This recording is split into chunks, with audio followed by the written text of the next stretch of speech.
شیطان زنجیروں میں جکڑ دیے گئے، لیکن آج سوال یہ ہوتا ہے نا کہ پھر بھی لوگ گناہ کیوں کرتے ہیں، غلط کام کیوں کرتے ہیں؟ جب شیطان ہی نہیں رہا تو پھر غلط کام کیسے؟ تو میں آپ کو بتاؤں، شیطان سے بڑا ایک دشمن اور انسان کا ہے، وہ ہے اس کا نفس۔ کیونکہ شیطان ہی تو جکڑ دیا گیا ہے نا، نفس تو نہیں ہے، نفس تو ہمارے پاس میں ہی ہے، اس کو تو نہیں جکڑا گیا، اس کو ہمیں جکڑنا ہے۔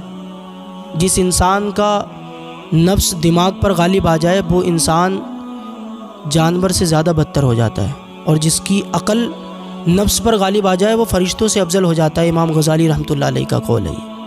میں آپ کو بتاؤں، جب اللہ تعالیٰ نے نفس کو پیدا فرمایا تو نفس سے پوچھا گیا کہ تو بتا تو کون ہے، میں بتا میں کون ہوں۔ تب نفس نے کہا کہ تو ہے اور میں ہوں۔ یہ نفس کا جواب تھا۔ پھر اللہ تعالیٰ نے حکم دیا، اس کو 1000 برس تک جہنم میں جلایا گیا، وہ یہاں تک کہ سفید ہو گیا۔ پھر نکالا، پھر پوچھا بتا اب کہ تو کون ہے، میں کون ہوں؟ تو بولا تو ہے اور میں ہوں۔ یہ نفس کہہ رہا خدا پاک سے، عرض کر رہا کہ مولا تو ہے اور میں ہوں۔ پھر اسے 1000 برس تک جہنم کی آگ میں جلایا گیا، اس کا رنگ جو ہے کالا پڑ گیا۔ پھر اس سے پوچھا گیا اب بتا تو کون ہے، میں کون ہوں؟ پھر وہ کہنے لگ گیا کہ تو ہے اور میں ہوں۔ پھر اسے 1 سال 1000 برس تک بھوکا رکھا گیا، اور جب بھوکا رکھا گیا پھر اس سے پوچھا گیا اب بتا کہ تو کون ہے اور میں کون ہوں۔ جب 1000 برس تک بھوکا رکھا گیا تب اس نے کہا کہ میں تیرا بندہ ہوں، تو میرا پروردگار ہے، نفس نے۔ تو رمضان کا مہینہ چل رہا ہے، روزہ اسی لیے رکھا جاتا ہے کہ نفس کو ہم کنٹرول کر سکیں، نفس ہمارا کنٹرول میں آ جائے، نفس کی خواہشات ختم ہو جائیں۔ کتنا بھی دل کرے پانی پینے کا تب بھی ہم پانی نہیں پیتے، اللہ کے حکم کا انتظار کرتے ہیں، اور اللہ اس سے بہت خوش ہوتا ہے، کیونکہ روزہ ایک ایسی عبادت ہے جس میں ریاکاری ہو ہی نہیں سکتی ہے، جس میں دکھاوا ہو ہی نہیں سکتا۔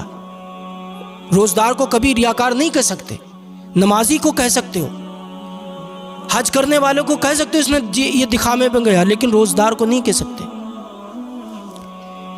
تو روزہ نفس کو کچلنے کے لیے رکھا جاتا، ہر خواہش، نفس کتنا بھی کہتا رہے کہ بھوک لگی ہے، کھجورے کھانے کا من کر رہا ہے، بریانی کھانے کا من کر رہا ہے، لیکن ہم نہیں کھا سکتے، اللہ کے حکم کا انتظار کرتے ہیں۔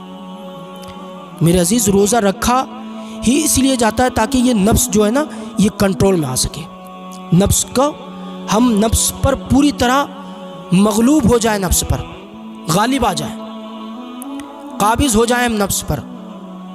ہم اپنے آپ کو بھوکا رکھتے ہیں اللہ کی رضا کے لیے، اور اللہ کو یہ عمل اتنا پسند آتا ہے کہ اللہ تعالیٰ افطار سے قبل جو بندہ دعا کرتا ہے، اللہ تعالیٰ روزدار کی دعا کو ٹالتا نہیں ہے، پورا کر دیتا ہے۔